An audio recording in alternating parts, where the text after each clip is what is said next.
હું છું જલ પટેલ।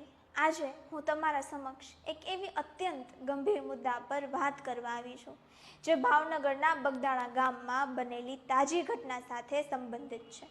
દુખિયારાઓના બેલી એવા બાપા સીતારામનું વિશ્વ વિખ્યાત આશ્રમ જ્યાં આવેલું છે એવા બગદાણામાં નવનીતભાઈ ઉપર જે રીતે હુમલો થયો છે તે ઘટનાને હું સૌથી પહેલા સખ્ત શબ્દોમાં વખોડી કાઢું છું અને સાથે જ નવનીતભાઈને વહેલી તકે ન્યાય મળે એવી આશા અને સાચા આરોપી ઉપર કડક કાર્યવાહી થાય એવી માંગ કરું છું।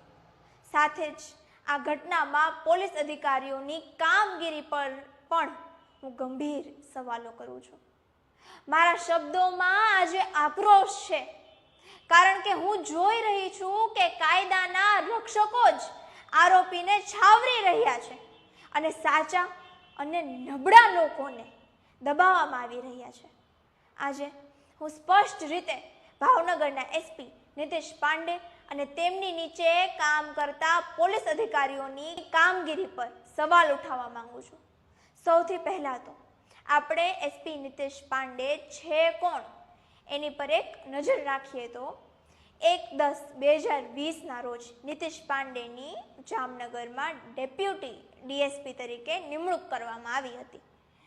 તમને જાણીને આશ્ચર્ય થશે કે આ નિમણૂક પાછળ પરિમલ નથવાણીની હોમ મિનિસ્ટરમાંથી કરેલી સ્પેશિયલ ભલામણ હતી। 15 ઓક્ટોબર 2020 રોજ નીતિશ પાંડે અને પીઆઈ કેજી ચૌધરીએ જામનગરમાં પાટીદાર યુવાનો વિરુદ્ધ ગુસ્સીટોકનો કેસ નોંધ્યો હતો અને આ કેસની તપાસના નામ પર ઘણા પાટીદાર યુવાનોને પોલીસ કસ્ટડીમાં લઈ નિર્દયતાથી મારવામાં આવ્યો હતો અને હા, પાંડે સાહેબ પણ પરિમલ નથવાણીના કહેવાથી પટેલ યુવાનોને મારવામાં સામેલ હતા। તેના ઘણા પુરાવા પણ છે આપણી પાસે।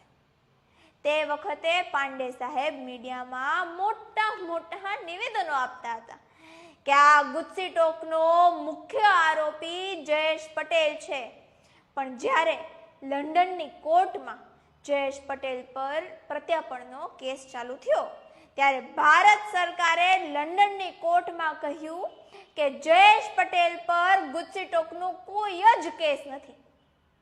આ ઘટના દર્શાવે છે કે આવા આઈપીએસ અધિકારીઓ માત્ર રાજકારણીઓના હાથાભોય છે અને નીતિશ પાંડે પરિમલ નથવાણીનો હાથો જ છે। જામનગર પછી પાંડે સાહેબની બદલી દ્વારકા થઈ અને 6 એપ્રિલ 2022 થી 18 ઓક્ટોબર 2025 સુધી તે દ્વારકાના એસપી હતા। આ બદલી પણ પરિમલ નથવાણીએ જ કરાવી હતી।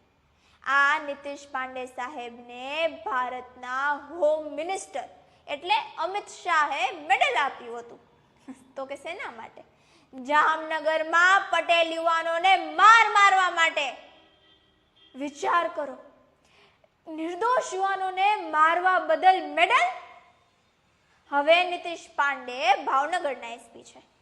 29/12/2025 રોજ બગદાણા ગામના નવનીતભાઈ ઉપર જે હુમલો થયો, આ હુમલામાં નવનીતભાઈના હાથ પગ ભાંગી નાખવામાં આવ્યા છે અને માથા પર પણ ગંભીર ઈજાઓ થઈ ગઈ છે।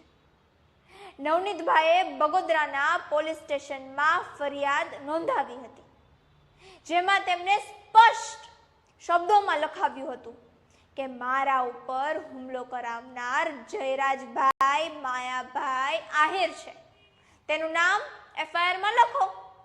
છતાં પણ પીઆઈ ડાંગર સાહેબે નવનીતભાઈના કહેવા પ્રમાણે એફઆઈઆર નોંધી નહીં અને સુપ્રીમ કોર્ટની ગાઈડલાઇન્સનો ઉલ્લંઘન કર્યું।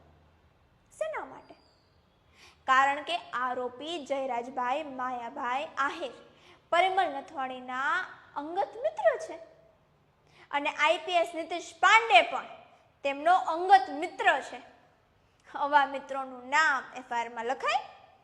પીઆઈને ખબર છે કે આ મારા બોસના મિત્ર છે એટલે નામ નહીં લખવાનું।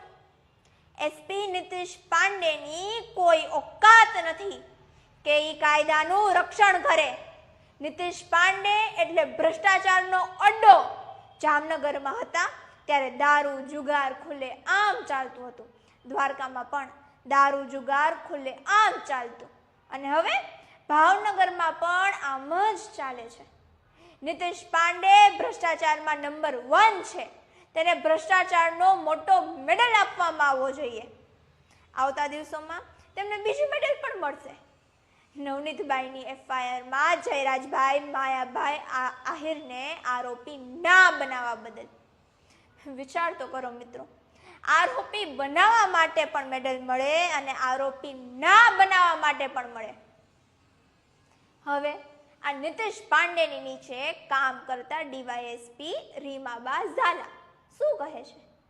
તે કહે છે કે હુમલો દારૂના ધંધા સાથે જોડાયેલા લોકોએ કર્યો છે અને નવનીતભાઈએ પોલીસને બાતમી આપી હતી. મારે આ ડીવાયએસપી મેડમને પૂછવું છે કે તમે ડીવાયએસપી છો તો તમને એટલી નથી ખબર પડતી કે નવનીતભાઈએ ક્યાં પોલીસને બાતમી આપી હતી અને બાતમીદારનું નામ કોઈ દિવસ જાહેર કરવાનું હોય? આથી સાબિત થાય છે કે પોલીસ જ બાતમીદારના નામ આરોપી સુધી પહોંચાડે છે અને આરોપીઓને આપે છે. એટલે ભાવનગરમાં પણ દારૂનો ધંધો ખુલ્લે આમ ચાલશે અને બાતમી આપનારને માર પડશે. અંતમાં હું હીરાબાપા સોલંકીને અભિનંદન આપું છું કે તેમને નવનીતભાઈને ન્યાય અપાવવા માટે તે આગળ આવ્યા. હું સોશિયલ મીડિયા દ્વારા હીરાબાપા સોલંકીને વિનંતી કરું છું, જો આ કેસ નીતિશ પાંડેની નીચે રહેશે તો સાચા આરોપી ક્યારેય પણ નહીં પકડાય. સાચા આરોપી પકડવા હોય તો એસપી નીતિશ પાંડેને હટાવો. એસપી નીતિશ પાંડે એટલે ફૂટેલી કારતૂસ છે, ભરોસા લાયક આઈએસપી નથી. આ ભ્રષ્ટાચારનું ઘર છે અને ડીવાયએસપી ઝાલા ઉપર પણ એક્શન લ્યો જે બાતમીદારના નામ બહાર પાડે છે. અંતમાં હું નવનીતભાઈને વહેલી તકે તે સાજા થાય એવી મા ખોડલને પ્રાર્થના કરું છું અને તેમને લડવાની શક્તિ આપે તેવી પણ પ્રાર્થના કરું છું. જય હિન્દ.